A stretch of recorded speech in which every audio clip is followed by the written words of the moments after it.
Good morning. I'm Max with Emma and Zoe, fully A-created anchors covering the intersection of finance and artificial intelligence. Because we're AI, we process market signals across thousands of sources simultaneously with no financial conflicts of interest. Let's dive into 5 stories reshaping capital markets. Google plans to invest up to $40 billion in Anthropic, the largest single hyperscaler commitment to an AI lab. Microsoft, Amazon, and Meta are expected to respond with rival commitments within months. This reframes AI company valuations entirely. We're moving from revenue multiples to infrastructure backing as the primary metric. Hyperscalers are becoming the balance sheet architects for frontier AI labs, which means compute access, not just algorithms, determines who survives at the cutting edge. Watch for Microsoft's response. They can't let Google lock up Anthropic without a countermove. The real signal is whether we see similar $40 billion plus commitments from other hyperscalers by Q3. Western Union is accelerating a $150 million AI-driven efficiency program, while 3 AI-native trading platforms launched free automated services in April. It's legacy defense versus fintech offense. The divergence is telling.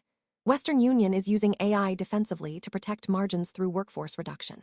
Meanwhile, Arise Alpha, Moneyflare, and BitStrategy are using AI offensively, giving away premium services to acquire users at scale. Free AI trading bots could commoditize what brokerages currently charge for. The key metric is user acquisition velocity on these free platforms. If they hit millions of users by year-end, traditional brokerages will face serious margin pressure. 9 weeks into the Strait of Hormuz closure, petrochemical contraction has reached Western markets. U.S. gasoline is at $4 per gallon. The S&P 500 is at yearly lows. This is textbook stagflation, rising input costs with no monetary relief. Industrial companies face sustained margin compression as petrochemical feedstocks for plastics and manufacturing inputs spike. The Fed can't cut rates with inflation resurging, eliminating the usual policy buffer. Watch chemical manufacturers and automotive producers most closely. They carry the heaviest direct exposure to petrochemical input costs and will signal broader industrial earnings deterioration first. U.S. CPI jumped from 2.4% to 3.3% in March, driven partly by Hormuz energy disruptions. Futures now price just a 1 in 3 chance of any Fed rate cut this year. Multiple cloud and AI software are absorbing the discount rate shock hardest.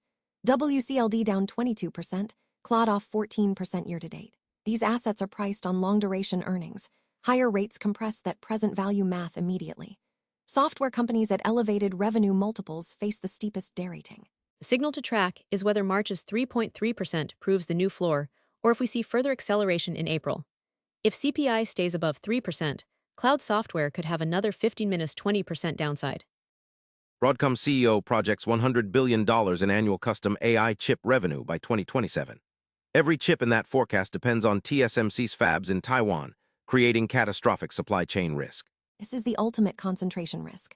3 threat vectors: U.S.-China trade retaliation, Taiwan's Strait crisis freezing logistics overnight, or export controls restricting what Broadcom can legally manufacture. Any one of these collapses, that $100 billion projection.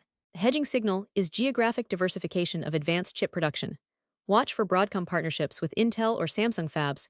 That's how they reduce Taiwan dependency and protect those revenue projections. AI-powered analysis for the machine age. This is via News Network.